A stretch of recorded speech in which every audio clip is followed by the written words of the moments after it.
और इसी के साथ आगे बढ़ते हैं, बात एक और बड़ी खबर की कर लेते हैं। किसान आंदोलन पिछले 45 दिनों से लगातार जारी है और देखिए आज आंदोलन का 45वां दिन है और उम्मीद यही की जा रही है कि अब घमासान बढ़ेगा, क्योंकि नौवें राउंड की बातचीत हुई थी वो भी बेनतीजा निकली है।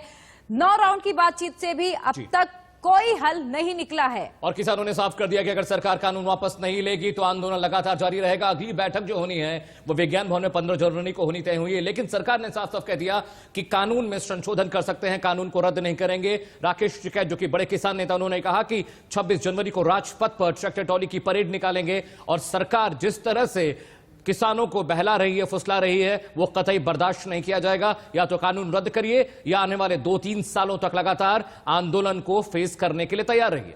बिल्कुल, देखिए किसानों की ओर से यह भी कहा गया है या तो मरेंगे या तो जीतेंगे, लेकिन वापस नहीं जाएंगे। देखिए किसान आंदोलन का आज 45वां दिन है और कल सरकार के साथ 9वें राउंड की बैठक भी बेनतीजा साबित हुई और अब 15 जनवरी को 10वें राउंड की बैठक होनी है, यानी कि लगातार किसानों को एक के बाद एक तारीख पर तारीख दी जा रही है।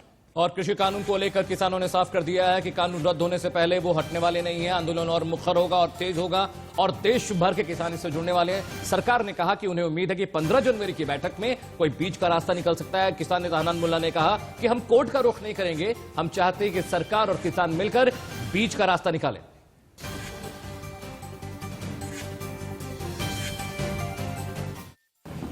भारत सरकार की किसान यूनियन के साथ वार्ता 2 बजे प्रारंभ हुई। वार्ता में तीनों कानूनों से संबंधित ही चर्चा होती रही, लेकिन कोई निर्णय आज नहीं हो सका। और यूनियन और सरकार दोनों ने मिलकर ये तय किया है कि 15 जनवरी को पुनः दोपहर 12 बजे वार्ता के लिए इकट्ठा होंगे।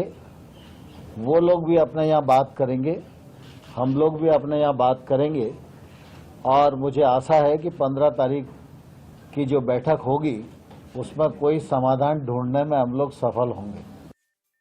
स्वाभाविक रूप से हम लोकतांत्रिक देश के नागरिक हैं और हमारे लोकतंत्र में राज्यसभा और लोकसभा से कोई कानून पारित होता है तो स्वाभाविक रूप से उसका विश्लेषण करने का अधिकार माननीय उच्चतम न्यायालय को ही है और इसलिए उच्चतम न्यायालय के प्रति प्रत्येक नागरिक की और भारत सरकार की और सभी की प्रतिबद्धता स्वाभाविक रूप से है ही।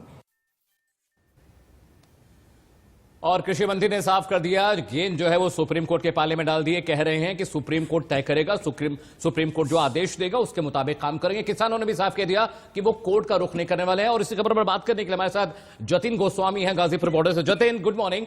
अभी फिलहाल क्या अपडेट है? कल की बैठक बेनतीजा रही, 15 तारीख को अगली बैठक होनी है।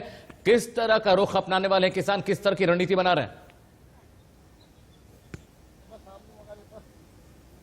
देखिए ये बात तो साफ हो गई कि लोहड़ी का जो त्योहार है वो यहीं पर मनाएंगे और वो ये कह रहे हैं कि 26 जनवरी की रिहर्सल भी लगातार कर रहे हैं। एक बार पहले आपको तस्वीरें दिखा दूं गाजीपुर बॉर्डर की। आप देखिए सुबह के समय क्या सूरत हाल है। तमाम जो किसान हैं वो यहाँ पर मौजूद हैं और रात को भी वो इसी तरह से मौजूद थे जब हमने लास्ट रिपोर्ट अपनी दिखाई थी। सीधे पूछ लेते हैं, आप ही बताइए जी, जब एक और तारीख मिल गई है तो अब आपका क्या रुख है आगे का? हमें तो रुख ये लग रहा है कि सरकार की नीयत साफ नहीं है और लोहड़ी के हम तो होली के भी इरादे से हैं। जहाँ जितना भी समय हो जाए, सरकार जब तक लाइन पर नहीं आएगी, हमारे 60 किसानों की शहादत हो चुकी है। हमें बहुत दुख है। कितनी उम्मीद थी इस तारीख से, लेकिन एक और तारीख मिल गई है। इस सरकार की उम्मीद, जैसे सरकार चल रही है वैसी उम्मीद हम कर रहे हैं। इनसे उम्मीद तो उस दिन होगी हमें कि वो पुरानी ये कहावती के अंधी तेरा भैया आया है तो अंधी ने बोली। फिलहाल बहुत बहुत शुक्रिया इस तमाम जानकारी के लिए। अपडेट देते रहिएगा। तो देखिए किसान कहीं ना कहीं अब निराश हो चुके हैं और यह ऐलान किया गया है कि जब तक हमारी मांगे नहीं मानी जाती, हम पीछे हटने के लिए नहीं तैयार हैं। या तो जीतेंगे या तो मरेंगे, लेकिन वापस घर नहीं जाएंगे जब तक सरकार हमारी बातें नहीं मान लेती है।